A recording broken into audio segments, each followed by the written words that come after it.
parliament and an attempt to pass the draft legislation on foreign agents number 2. A domestic political conflict is escalating in Georgia. Double standards, open dissatisfaction of EU officials, and crowds of protesters on the streets. Who is the screenwriter and who is the director? Let's consider all the political elements and put everything in its place. This is the table of Mendeleev. Hello? The draft law pertaining to transparency of foreign influence in Georgia ironically revealed the obviousness of its presence. The ruling party Georgian Dream has reintroduced the draft of the controversial law to the parliament. After all, in March last year, amid criticism from the West and protests in Tbilisi, he was recalled. Therefore, the new attempt to regulate the activities of organizations engaged in political activities with foreign funding is not going smoothly. In the case of sabotage. During the consideration of the document, the deputies got into a fight in the parliament. The sec of the Georgian Dream was labeled as a Russian agent. In response to his statement that similar laws are in effect not only in Russia, but also in other countries, opposition reps found no arguments apart from fists. After the parliament approved the draft law on foreign agents in the first reading, protest sentiments intensified. Pro-Western media incited people to take to the streets, while provocateurs clashed with the police. Yet the LE officers systematically carried out their work. European politicians were strongly advised not to adopt the legislation under any circumstances. The head of the European Council clearly hinted at possible difficulties that Tbilisi may face on its way to the EU. Georgian people chose European path. European Council granted Georgia candidate status in December last year. To clarify, the draft law doesn't align with Georgia's EU aspirations, won't bring Georgia closer, but move it away from the EU. The law requires foreign-funded non-governmental organizations and media to register in a special registry and submit annual declarations.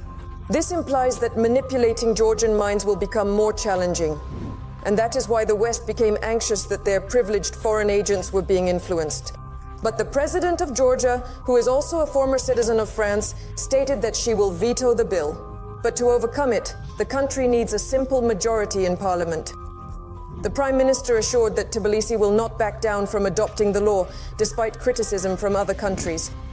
Naturally, they are advantageous to the Western countries because the authorities in Georgia have not been able to reconcile the preservation of national traditions, orthodoxy, the institution of family, and independence with the demands and expectations of the West, which has posed challenges and complexities for the Georgian government in finding a harmonious balance between these aspects.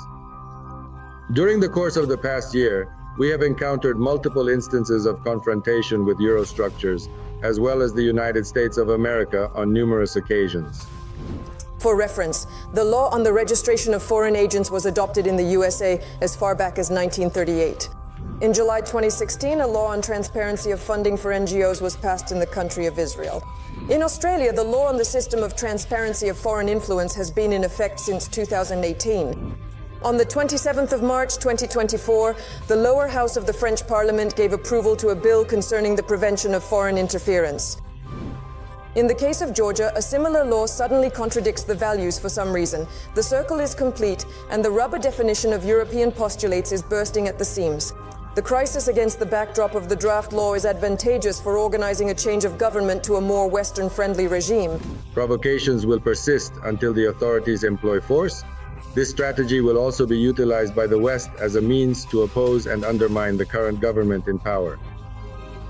Either the government will revoke the law and clearly lose the elections, or it will stand firm on its positions and prove for the first time that Georgia is a state, not a colony, thereby demonstrating its sovereignty and independence to the world. The scenarios of color revolutions are always identical, whether it's Syria, Moldova, Ukraine, or Georgia. Afterwards, it turns out that the fruits of the constructive chaos sown by an external hand are a rapid decline in the standard of living and security. The protesters' expectations are not justified. There comes an understanding that they were only needed for the cries of freedom and democracy, which paved the way for total subjugation.